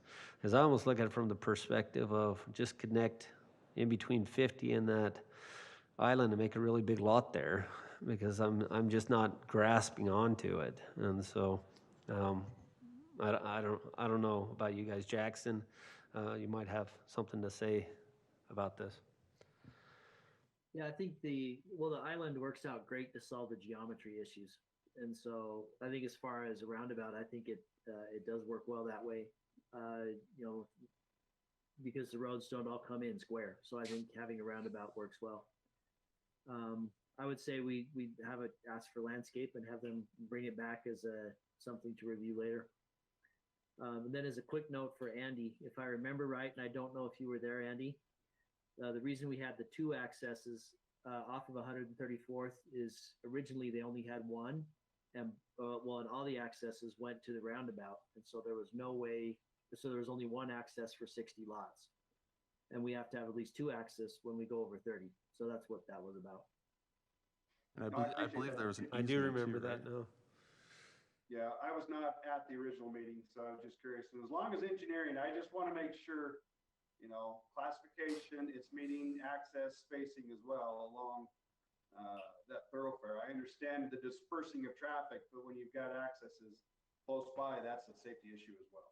So if this meets engineering, I'm okay with it. Okay. Yeah, for me on the roundabout, I would feel, I would like to see it well landscaped and see what they can do to make it an amenity for the community. Because it is a terminating vista for going into the subdivision. So that'd be my, I guess, challenge to the developer to make it, I don't know, you could put like benches there maybe, or depending on how big it is, but. Yeah, it's not a, it doesn't look like it's a small roundabout. It looks like it's Well, I pretty guess- good size. Okay, get back to the maintenance. I agree with Mike. Anything worth having, you know, you got to maintain it. So if the city's okay with maintaining it, that's, you know, it's going to be theirs. So I concur. If we're gonna do a roundabout, we should do really a lot of nice landscaping there. I agree. I just I understand the Vista approach, and I also, whoever makes the motion needs to identify that lot three needs to be the lot design and tie it to the appropriate location for the driveway of lot three. As well as in the staff report, I assume that it says, I didn't see it, but 37, 36, 43, and 44 and 49 should not be accessing, their driveways should not be accessing 134 or 6400 west.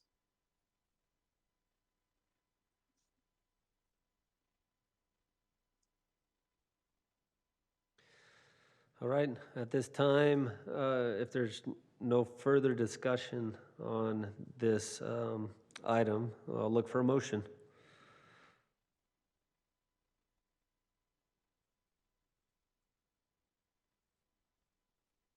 Yeah, I'll go ahead and make it. I'm changing my mind. Again, I still don't love the roundabout, but I'm gonna go with it because everybody thinks it makes sense. So I like to make a motion. Can you go to the staff's report just because I can't find it in my PDF? Can you go to it, Destiny? There you go. Thank you.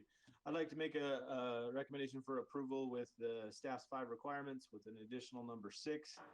That on the plat, it does not allow access off of 13400 west or 6400 west for lots 49, 37, 38, 43, and 44. I also added a 7th requirement that the landscaping inside the roundabout to come back for planning commission approval prior to construction so that we can actually develop a plan of what we want there. I'll second that. Motion by Adam, second by Brody. We'll call for a vote. Andrea? Yes. Jackson? Yes. Brody? Yes. Andy? Yes. Joy? Yes. And Adam? Yes. Thank you. And that is the last item on our agenda tonight. Are there any additional comments by the Planning Commission that need to be made at this time?